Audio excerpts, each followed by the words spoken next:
Well, we've had some good practices. We're pretty healthy, with the exception, obviously, of Juana. I've really liked our week of practice coming into this, and that's always, I think, something of importance because, especially in a year like this, where we ended the regular season on the road with 2 games, and then you got to go to Vegas for an entire week. We've really been out of town for 2 weeks, so you really want to see where the energy is, and our guys have really had energy all week. We had a very spirited workout today, so I really like where this team's at. Questions for Coach?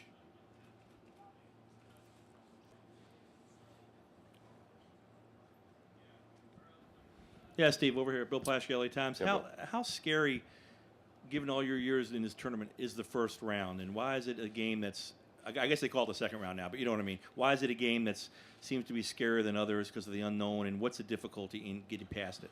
Well, I think for everybody, you go through about 2 months, a little over 2 months, and you're playing the same teams. You get to play everybody in a lot of leagues either twice, or then you get in the conference tournament like we just finished, and you're playing Stanford, Oregon 3 times. And then all of a sudden the NCAA tournament hits, and it's all new. And, I think there is, I've heard a lot of people talk about hitting a reset button. You do cannot get to hit a reset button in a way from your scouting and those type of things. And as a player, you get that freshness of playing somebody else, but so does your opponent, and that's why it's scary. And in our game, we end up getting paired with a team that is extremely hot. They won their league tournament. They've won 11 in a row. So, just that unknown, going into the Pac-12 tournament, everybody knew each other. You knew tendencies, you knew offense, defense. Now you get in the NCAA tournament, it's all new actions that maybe you have to guard a different system. You're not as familiar with one another. So that unknown, I think, is what ends up getting out there. And it takes some teams longer to adjust. And hopefully we can adjust quickly. Myron Metcalf, ESPN.com. Coach, in your first year, what has been just the most difficult part of the transition to the UCLA job? Really just early on. And that was early on as far as getting the team, building that trust. We took over. We only had 6 scholarship players. We were going to add 4 more with Zach and Noah and Bryce and Juana. They didn't get there till mid-June when summer school started because we're on a quarter system. So we had about 3 months, not quite 3 months, 2.5 months, to really, those 6 guys that really focused on them. And when you say difficult, I don't know if it was difficult. It's just you've been at New Mexico. You've had 6 years, everything, your program's set. Things are it's not autopilot, but everybody knows their roles, from team to the ops guys to travel people to academics to everything. Then you take over a new job. It's like starting over. You've got to get your personality in there. You got to get your ways of doing things. So I wouldn't say difficult. It's just you're starting a new program again. I don't care where you're at. You're bringing in your own personality, your staff, the way you like to do things, and that takes time. But it hasn't been too difficult because, one, the people of UCLA have been great, and the team has just been, those 6 guys have been tremendous in buying in from one day, in listening, and really working towards getting better. And I think this team's gotten better as the years progress.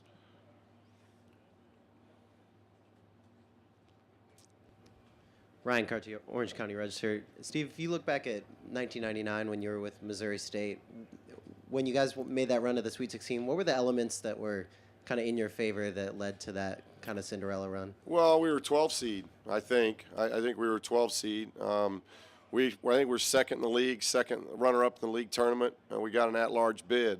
And then you're going in, you got to play the 4 seed and the 5 seed, so you're the underdog playing Wisconsin and Tennessee. And we played very well in a very ugly, low-scoring game against Wisconsin, and then had a really lopsided win against a very athletic Tennessee team, and then we get Duke and New Jersey in the Sweet 16 game. But that was a team we had the parts to do something like that. We had a legit center who could score. We had really good guard play. We were pretty sound defensively, and we just got hot. And I think that's the NCAA tournament is a lot like that. You're coming off those last regular season games. You're coming off your league championship tournament run, and then you got thrown into the NCAA tournament. You got to shoot well. It's hard to advance if you're not shooting well in this tournament. It's hard to advance, I think, and we were able to shoot the ball pretty well going into that tournament.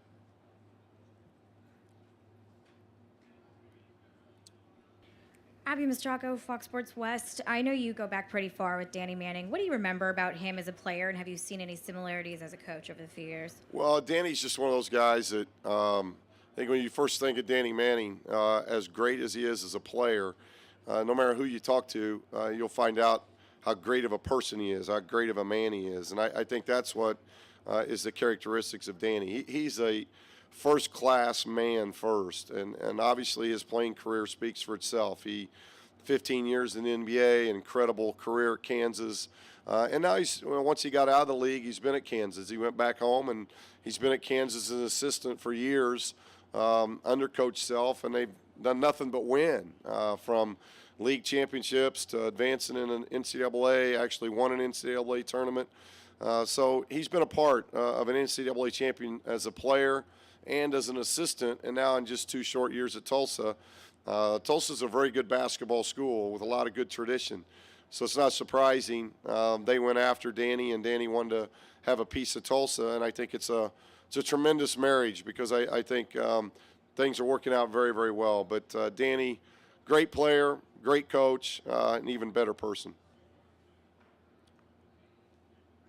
You're right. Ryan Cartio, your register. Steve, I know since '99 it hasn't been as easy of a road for your teams in the NCAA tournament. Do you think maybe a coach can get, improperly, some of that postseason record can be improperly placed on a coach, or does a lot of that have to do with luck, or? Yeah, I think you got to look at each year. I went from Missouri State, who had it's the furthest they'd ever advanced in the tournament, so that was a very special team, and then got to Iowa, and we had some really good teams there. We were able to win. We won 2 tournament championships and had another third in the finals. And I said when I left there and went to New Mexico, the thing that I was most upset about was that we weren't able to advance in the NCAA tournament. I think year 2 we'd beaten Creighton and then got beat, I think, maybe by Kentucky in round 2, or vice versa. I can't remember that far back now. But that was the thing I was most upset that I wish our staff and teams could advance in the NCAA tournament. And then we go to New Mexico, take over our last place team, a team that was riddled with APR issues. We changed the entire culture academically. I had 6 incredible years there where we advanced in 2 of the 3 tournaments that we were part of. We advanced in both of those. Last year was the year we got beat in the first round, and there was a lot made of that, and I think we can see Harvard's a little bit better than what everybody thought because they've advanced again this year. So it's about seeding. It's about, your type of team you have. I think of those 3 years that we had at New Mexico, we had one team that was really healthy and deep. The other 2, we were pretty tired and wore out going into the NCAA tournament. I think a lot of it, you also have to look at, especially schools like that, how's your season end? You play, for instance, last year in New Mexico, we played at Nevada, then we played at Air Force Academy. 2 days later, we go to Vegas. We stay there 5 days because we win the tournament championship. And then the selection shows Sunday, and then Tuesday, we're leaving for Salt Lake City because we play on Thursday. That's like 3 straight weeks on the road, and we played like that. And that's no disrespect to Harvard because they deserved to win that game last year against us. But this team, and it doesn't mean we're going to play better, but this team this year seems rested. We're healthy. Playing on a Friday helps. We never got on an airplane. All those things, I just like the energy that this team has. We're obviously playing a very hot team, and doesn't mean we're going to win. But I like where this team is going into the NCAA tournament. Yeah, Steve, because of what happened last year, different team, different season, do you find yourself as a coach and like a human being saying, I'll do something different this year. I'll have a different approach, different meal times, different buses, different whatever. Did you search for any little things off the court that you think, okay, that can prevent what happened last year happening now? Yeah, I think every team, Bill, you got to manage differently because you got different personalities. We talked about it as a staff last year that New Mexico team, and I hate the word overachieving, but that team was really 1 year out, and now you're seeing it this year. Coach Neal and his staff have done a tremendous job. But we had basically all underclassmen. We had 2 seniors on that team. Both of them came off the bench. So we had no seniors in the starting lineup. So we really felt like it was a year still coming with that team. And we just tried to stay as consistent as possible, and that team was incredibly consistent and a lot of fun to coach. I don't know if we've done anything different per se coming into this. This team, I think, needed loosened up going into the Pac-12 tournament. And if we did anything, we've just tried to loosen these guys up, maybe give them even more freedoms on the court to make plays and use their athleticism. And this has been a team that we've been able to do that with. And, so far it's worked. It doesn't mean it's going to work in the NCAA tournament, but they are playing well.